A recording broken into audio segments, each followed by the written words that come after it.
Your brain is lying to you. Right now, every song you've ever loved, every melody that made you cry in the car at 2 a.m., every beat that made you nod your head without even meaning to... None of it is magic. What? It's math. Cold, ruthless, beautiful math. And the wildest part? You already know it. You've known it your whole life. You just didn't know you knew it. We're about to completely dismantle the way you listen to your favorite music, and you absolutely want to stay for the drop. Make sure you hit subscribe right now so you never miss another deep dive into the hidden physics of your daily life. Okay, start from zero. Literally. What even is sound? Like, forget music for a second. What is the thing that hits your eardrums when someone plays a guitar? Here's the thing. Sound is just air moving. That's it. Something vibrates, it pushes the air molecules next to it, those push the next ones, and so on, all the way to your ear. It's basically a rumor spreading across a room. Except instead of, did you hear about Jake? It's a wave. A pressure wave. And that wave has a shape. Now here's where things get interesting. That shape has a speed. We call it frequency. How many times the wave cycles per second? We measure it in hertz, named after Heinrich Hertz, who would probably be furious that we mostly use his name to talk about Beyoncé songs. 1 complete cycle per second equals 1 hertz. Fast vibrations mean high pitch. Slow vibrations mean low pitch. That's it. That's literally it. The difference between a bass guitar and a piccolo flute is just the number of times the air is wiggling per second. But wait, if pitch is just speed, then why do some notes sound good together and others sound like two cats fighting in a blender? This is where math walks in wearing a tuxedo. In the 6th century BC, a guy named Pythagoras, yes, that Pythagoras, triangle guy, very busy man, noticed something absurd. He was messing around with strings, and he found that when you cut a string exactly in half and pluck it, it makes a note that sounds eerily, perfectly good next to the original. Not just okay, genuinely pleasing. Like the musical version of a perfectly toasted bagel. And the reason? Wah. The short string vibrates at exactly twice the frequency of the long one. Double the frequency. Exactly double. In that relationship, one note vibrating at exactly twice the speed of another is what we call an octave. Play a note at 440 Hz. That's the A above middle C on a piano, by the way. Now play one at 880 Hz. Exactly double. That's also A. Higher, but still A. Same note, different altitude. And here's something genuinely strange about this. Those two notes are so mathematically similar that your brain literally hears them as the same thing. Different distance, same destination. The octave is the universe's way of saying, yeah, these two are related. It's the sonic equivalent of meeting someone who has your exact nose but is 12 years older. You know immediately. There's no explaining it. The math is in your bones. So we've got octaves. Great. But an octave is just 2 notes. Music is 12 notes. Where did the other 10 come from? Here's the thing about the space inside an octave. It's not empty. You can slice it up, and people have been slicing it up in different ways for literally thousands of years. Different cultures, different slices, wildly different vibes. But in Western music, the music system that built jazz, classical, rock, pop, and whatever genre you're embarrassed to like, we landed on 12 equal slices. 12 notes per octave. This system is called 12-tone equal temperament, which sounds like a philosophy class, but is actually just a very specific decision about how to divide up a frequency range so that every instrument in an orchestra can play in tune with every other instrument at the same time, without anyone losing their mind. Each of those 12 slices is called a semitone. Go up 1 semitone, and your frequency multiplies by the 12th root of 2, which is approximately 1.0595. Nobody actually thinks about that number consciously. But it's baked into every piano key, every guitar fret, every synthesizer patch in existence. The entire architecture of Western music is sitting on top of that one irrational number. Poetic, honestly. Okay, but here's the micro twist. Equal temperament is actually slightly wrong. Like, mathematically impure. Pythagoras' perfect ratios, the ones that sound so good because they're perfectly simple fractions, those don't line up exactly with equal temperament. They're close. Very close. But not identical. So the entire Western musical tradition is built on a beautiful, deliberate, agreed-upon lie. A tuning system that's just wrong enough to work for everyone, and just right enough that nobody complains. Which, honestly, is a metaphor for a lot of human institutions. But we'll stay on topic. We've got 12 notes. We've got octaves stacking infinitely in both directions. Now we need to talk about what happens when you pick some of those 12 notes and decide to be friends with them. Because not all 12 notes are created equal in a given song. Some get invited. Some don't. The ones that get invited? That's a scale. A scale is just a recipe. A playlist of notes your song is allowed to use. And the most famous recipe in the entire history of Western music is the major scale. 7 notes.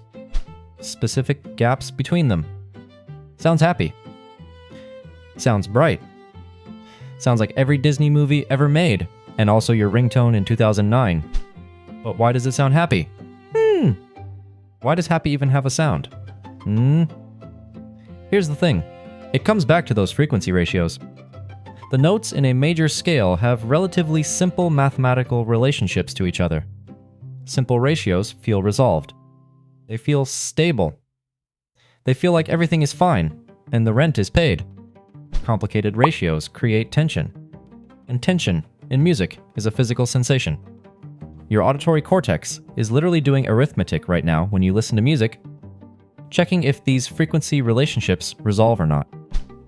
You're not just feeling the music, you're solving it. This is the thing that breaks people's brains the first time they hear it. Emotion in music is not metaphorical. It is neurological. When a chord feels sad, it's because your brain is detecting mathematical tension and filing it under unresolved. When a chord feels happy, it's because everything checks out, the ratios are clean, and your nervous system relaxes. Wah. You are not listening to music. You are experiencing math at the speed of feeling. Okay. Chords. Because we need to talk about chords. A chord is just multiple notes played at the same time. Simple concept. Genuinely insane consequences. When you play 3 specific notes from a major scale together, the first, the third, and the fifth, you get a major chord. And because those notes have that clean ratio relationship to each other, they blend. They stack. They feel like one thing, not 3 separate things. This is called consonance. It's when the waves line up neatly like synchronized swimmers who actually practiced. Now play the first, the flattened third, and the fifth. That's a minor chord. One tiny adjustment, one note dropped by a single semitone, and the whole emotional landscape shifts. Major feels like a sunny day. Minor feels like looking at old photos. Same structure, one note moved by 1.0595 times the frequency, completely different emotional universe. The math changed by a fraction. Your brain noticed immediately. And here is the midpoint of this video. And I need you to actually stop and sit with this for a second.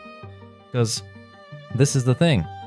Every piece of music that has ever made you feel something, every song at a funeral, every chorus that hit at exactly the right moment of your life, every soundtrack cue that made a movie scene sting, all of it comes down to the mathematical relationships between vibrating air.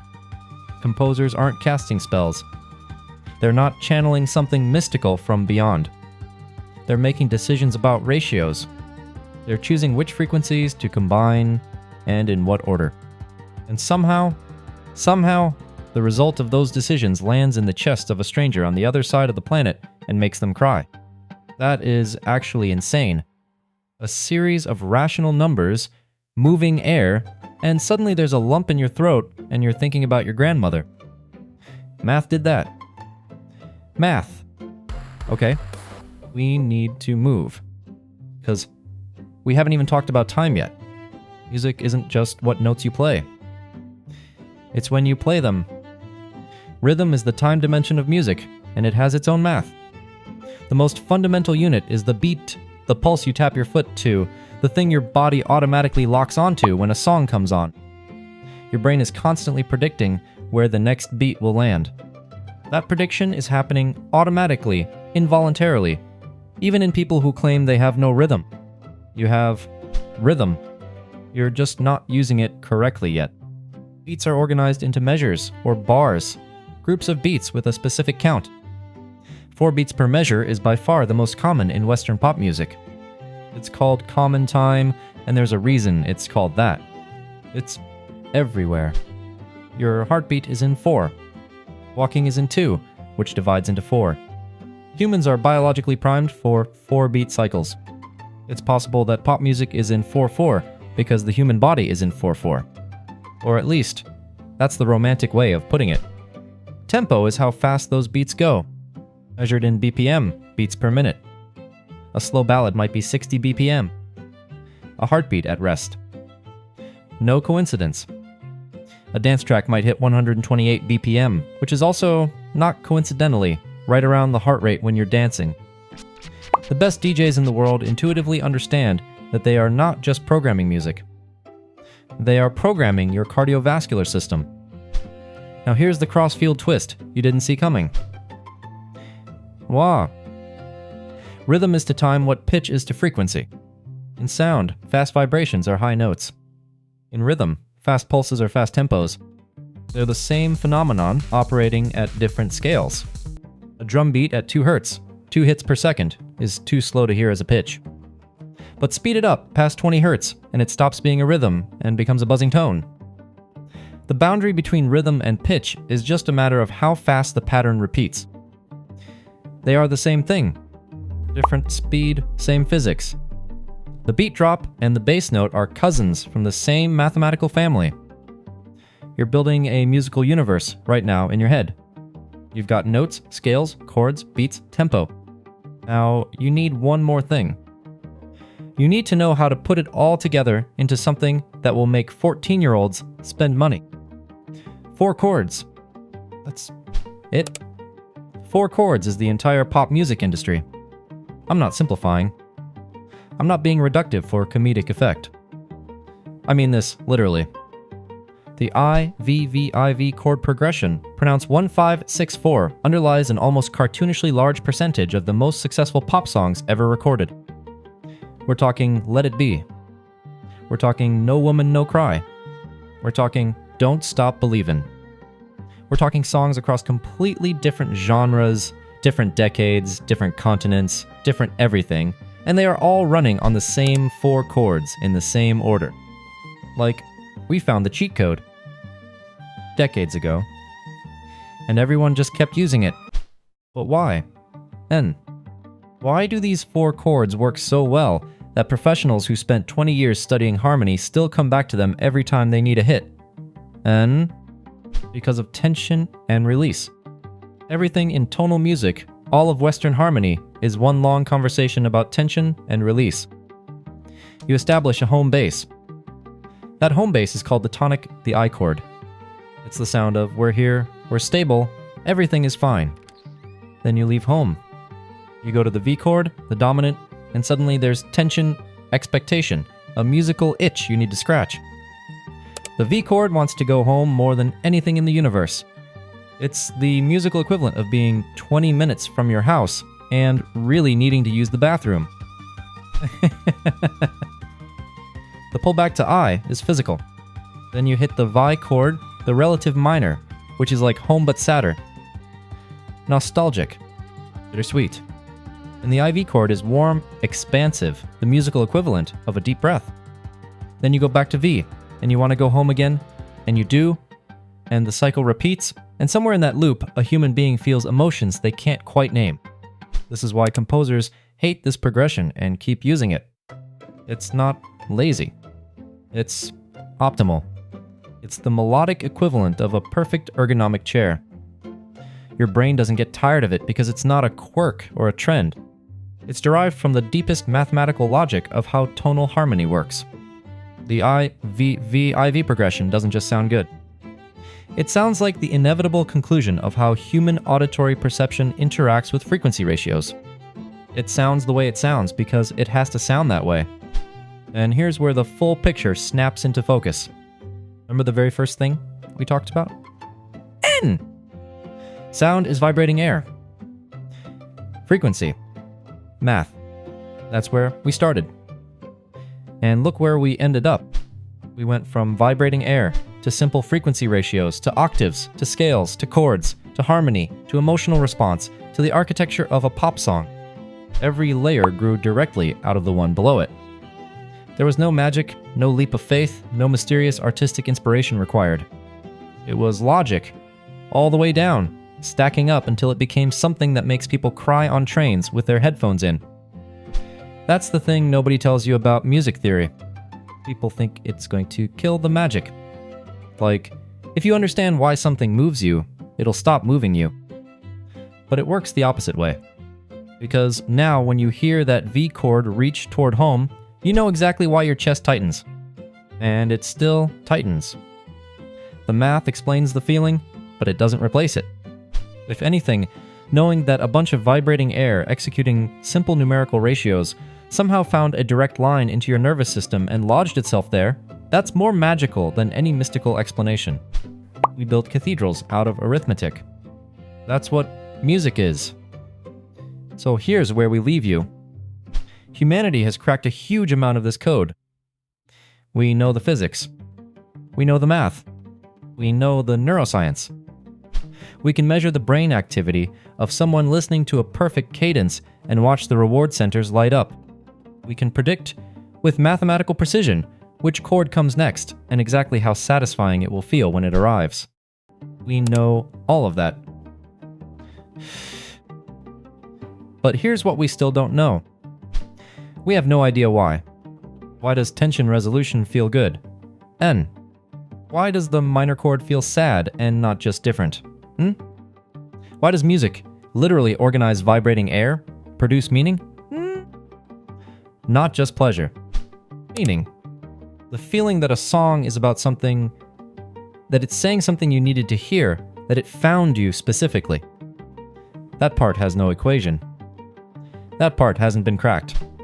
Every musicologist, every neuroscientist, every music theorist alive today has a piece of the answer, and none of them have the whole thing. Math explains everything about how music works, and nothing about why it matters. Figure that one out. If an AI eventually maps the exact mathematical equation for the perfect sad song, does that make the resulting music a genuine masterpiece? Or is it just a cheap biological hack of your nervous system? Tell me your answer in the comments below. And if you haven't already, hit subscribe so you don't miss our next deep dive.